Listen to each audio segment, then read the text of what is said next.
L'aide à la décision des feuilles de match.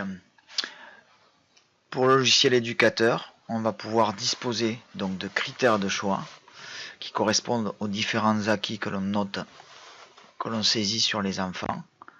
Donc en les cochant ou les décochant, on va pouvoir faire apparaître dans la liste des joueurs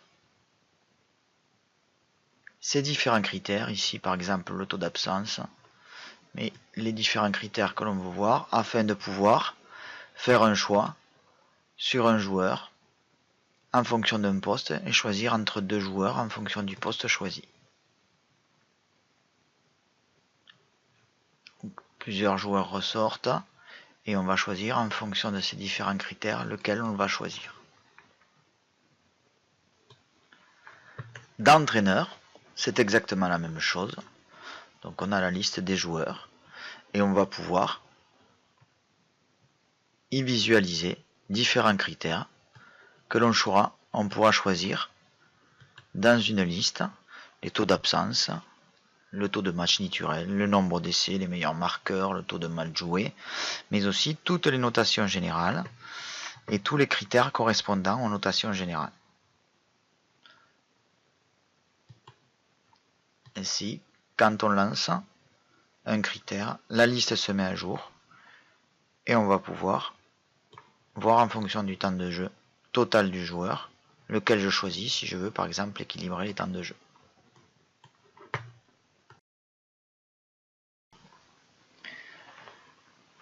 Paramétrage des points de bonus. Désormais les points de bonus se calculent automatiquement.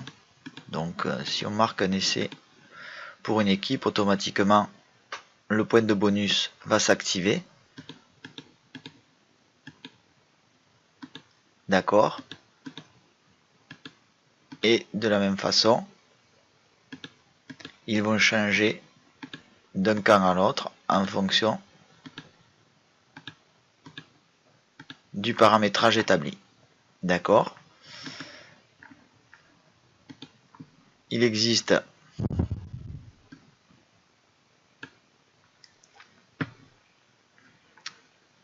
une page de paramétrage qui permet de définir les points de bonus s'ils venaient à changer en fonction des catégories.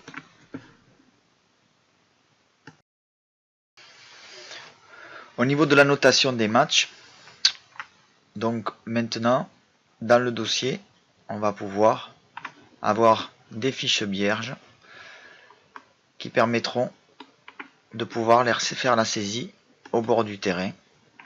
Donc, aussi bien pour la notation du match, les zones de jeu, les formes de jeu, mais au niveau des notations de groupe, elles sont limitées au nombre de 10, mais on va pouvoir descendre jusqu'aux joueurs ou rester juste sur la partie avant 3/4 ou toute l'équipe pour pouvoir saisir en fait les tâches ou les notations, les choses que l'on veut voir au niveau du joueur pendant le match en direct.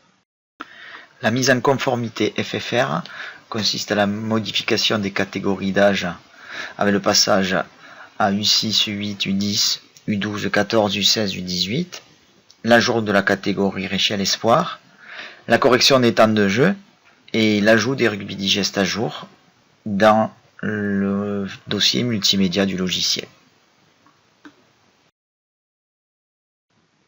Pour la modification des éditions, par exemple sur un exercice, on va pouvoir, avec différents outils, pouvoir rajouter des choses dans un exercice a posteriori, du texte,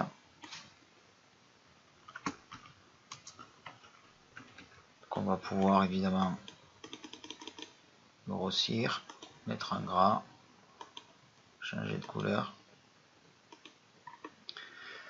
On va pouvoir rajouter une image n'importe où sur le disque dur. D'accord.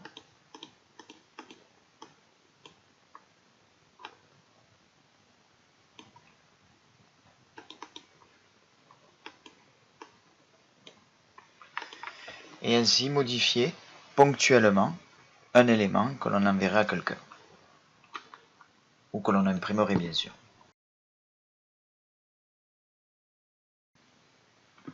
Nouvelle fonctionnalité, au niveau des joueurs, nous avons la possibilité maintenant de créer en fait des joueurs sans ou avec les bras.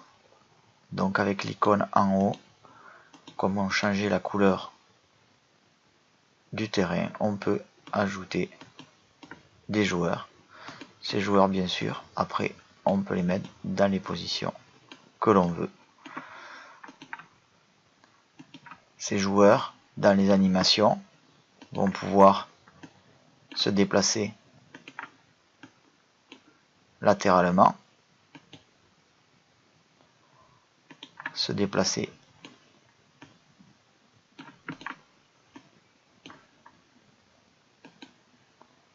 en suivant les trajectoires. On peut les faire reculer, changer de position après. D'accord. Et le cas échéant, on peut demander de suivre la trajectoire. Et dans ce cas-là, le joueur a fait demi-tour avant de partir. On corrige sa position. Et le joueur, ici, fait demi-tour et repart.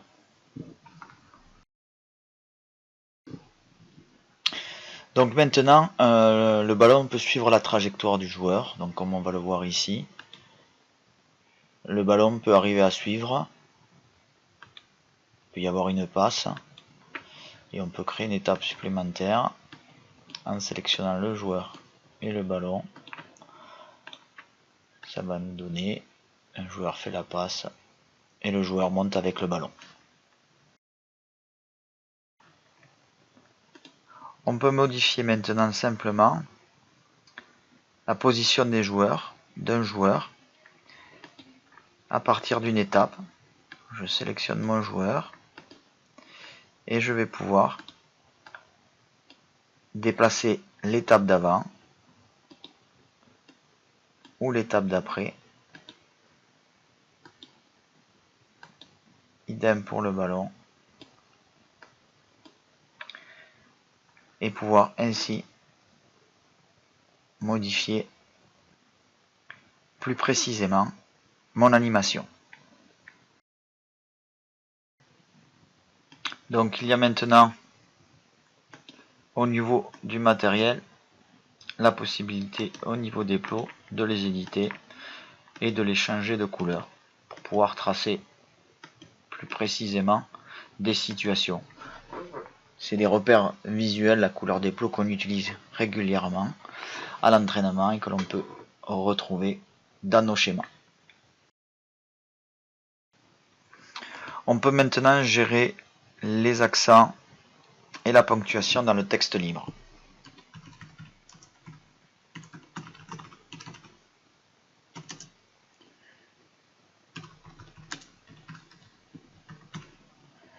Et bien sûr, une fois ceci créé, on a la possibilité de modifier pour faire la présentation souhaitée.